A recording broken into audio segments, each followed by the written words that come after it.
The Life of Benjamin Franklin by Samuel G. Goodrich. Chapter 12. Appointed Postmaster General. Journey to New England. Receives degrees from two colleges. Story of the visit to his mother.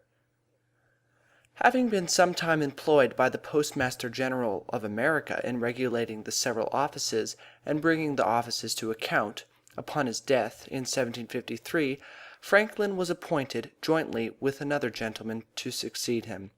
The American office had before this time never paid anything to that of Great Britain, and the new postmasters were to have £600 between them, if they could make that sum out of the profits of the office. To do this a variety of improvements were necessary, some of which were at first very expensive, so that for the first 4 years the office became more than £900 in debt to them. Afterwards they began to be repaid, and before Franklin was displaced they had brought it to yield 3 times as much clear profit to the Crown as the Post Office of Ireland. After Franklin's dismission they never received a farthing from it. The business of the Post Office occasioned his taking a journey to New England, where the College of Cambridge presented him with a degree of Master of Arts. Yale College in Connecticut had before paid him a similar compliment. Thus, without studying in any college, he came to partake of their honors. They were conferred in consideration of his discoveries and improvements in natural philosophy. It was either during this or his former journey that the story to the visit of his mother originated. He had been some years absent from his native city, and was at that period of his life when the greatest and most rapid alteration is made in the human appearance. Franklin was sensible that his person had been so much changed that his mother would not know him, unless there was some instinct to point out, at a single glance, the child to its parent. To discover the existence of this instinct by actual experiment, Franklin determined to introduce himself to his mother as a stranger, and to watch narrowly for the moment in which she should discover her son. On the afternoon of a sullen cold day in the month of January, he knocked at his mother's door and asked to speak with Mrs. Franklin. He found the old lady knitting before the parlor fire, introduced himself by observing that he had been informed she entertained travellers, and requested a night's lodging. She eyed him with coldness, and assured him that he had been misinformed, that she did not keep a tavern, though to oblige some members of the legislature she took a number of them into her family during the session, and at that time had 4 members of the council and 6 of the House of Representatives who boarded with her. She added that all her beds were full, and went on knitting with a great deal of vehemence. Franklin wrapped his coat around him, pretending to shiver with the cold, and observing that it was very chilly weather. It was, of course, nothing more than civil for the old lady to ask him to stop and warm himself. She pointed to a chair, and he drew himself up to the fire. The entrance of her boarders prevented any further conversation. Coffee was soon served, and the stranger partook with the rest of the family.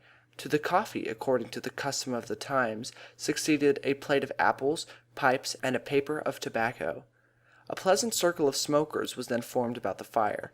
Agreeable conversation followed. Jokes were cracked, stories told, and Franklin was so sensible and entertaining as to attract the attention of the whole company. In this manner the moments passed pleasantly and swiftly along, and it was 8 o'clock before any of them expected it. This was the hour of supper, and Mrs. Franklin was always as punctual as the clock. Busied with family affairs, she supposed the stranger had quitted the house immediately after coffee. Imagine her surprise when she saw him, with the utmost coolness and impudence, taking his seat with the family at the dinner table. Immediately after supper she called an elderly gentleman, a member of the council, with whom she was in the habit of consulting, into another room, complained of the rudeness of the stranger, told the manner of his coming into the house, observed that he appeared like a foreigner, and she thought had something about him very suspicious. The old gentleman assured her that she need not be under any alarm, that the stranger was a man of education and agreeable manners, and was probably unaware of the lateness of the hour. He added that it would be well to call him aside and repeat to him that she was unable to give him lodgings. She accordingly sent a maid to him, and then repeated the account of their situation, observed that it grew late, and gently hinted that he would do well to seek out other accommodations. The stranger replied that he should be very sorry to put her to any inconvenience, and would retire after smoking one more pipe with her boarders. He returned to the company, filled the pipe, and began talking as pleasantly and forcibly as ever. He recounted the hardships and praised the piety and wisdom of their ancestors. A gentleman present mentioned the subject of the day's debate in the House of Representatives. A bill had been introduced to extend the powers of the royal governor. The stranger immediately entered upon the subject, supported the rights of the colonies with many arguments and much eloquence, and showed a great familiarity with the names of influential members of the House in the time of Governor Dudley. The conversation was so animated and interesting that the clock struck 11 unnoticed by the delighted circle. The patience of Mrs. Franklin was by this time completely exhausted. She now entered the room, and before the whole company addressed the stranger with much anger, told him plainly that she thought herself imposed upon, that she was a lone woman, but had friends who would protect her, and concluded by telling him to leave the house. Franklin made a slight apology, put on his greatcoat and hat, took a polite leave of the company, and approached the street door, lighted by the maid and attended by the mistress. While the company had been enjoying themselves within, a most tremendous snowstorm had filled the streets, knee deep, and no sooner had the maid lifted the latch than a roaring wind forced open the door, put out the light, and almost filled the entry with drifted snow and hail. As soon as the candle was relighted, the stranger cast a mournful look on the lady of the mansion and said, "My dear madam, if you turn me out of your house in this dreadful storm, I am a stranger in the town, and shall certainly perish in the streets. You look like a charitable lady. I should not think you could refuse shelter to a dog on such a night." "Don't tell me of charity," said the offended matron. "Charity begins at home. It is your own fault that you stayed so long. In short, sir, I do not like your looks, or your conduct, in thus forcing yourself upon my family, and I fear you have some bad designs." The good lady had grown so angry as to raise her voice much above its ordinary pitch, and the noise drew all the company into the entry. They did not agree with Mrs. Franklin in respect to the stranger at all. He seemed to them to be a very honest, clever-looking fellow, and so far from wishing to turn him out of the house, there was not one of them but would have been glad to have him for a fellow boarder. They thought him very sensible and pleasant, and could not account for the landlady's aversion. At length, by their united interference, the stranger was permitted to remain in the house.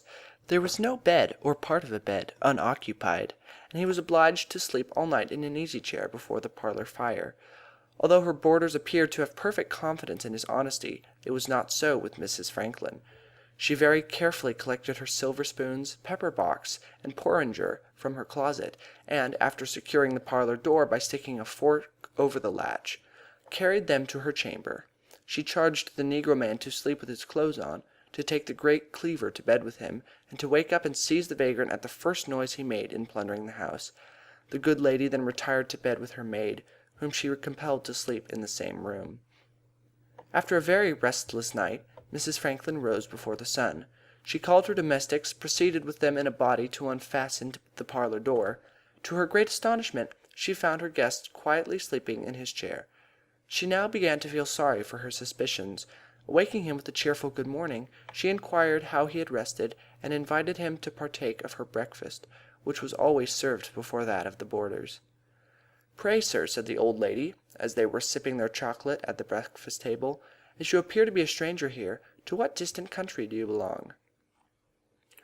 Franklin put a little more sugar in his chocolate, and, helping himself to a slice of toast, replied that he belonged to the city of Philadelphia. At the mention of the word, the old lady for the first time exhibited emotion. "Philadelphia!" said she. "If you live in Philadelphia, perhaps you know our Ben."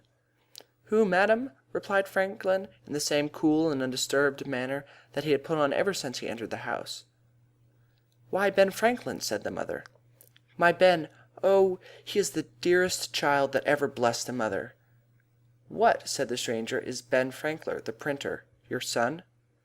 "Why, he is my most intimate friend. He and I lodge in the same room." "Oh, Heaven forgive me!" exclaimed the old lady. "And I have suffered an acquaintance of my Benny to sleep on this hard chair, while I myself rested on a good bed." We can well imagine that the mother was very much astonished when she found that it was not an acquaintance of her son, but her son himself, whose countenance and person had been so much changed that she had even been on the point of turning him out of doors.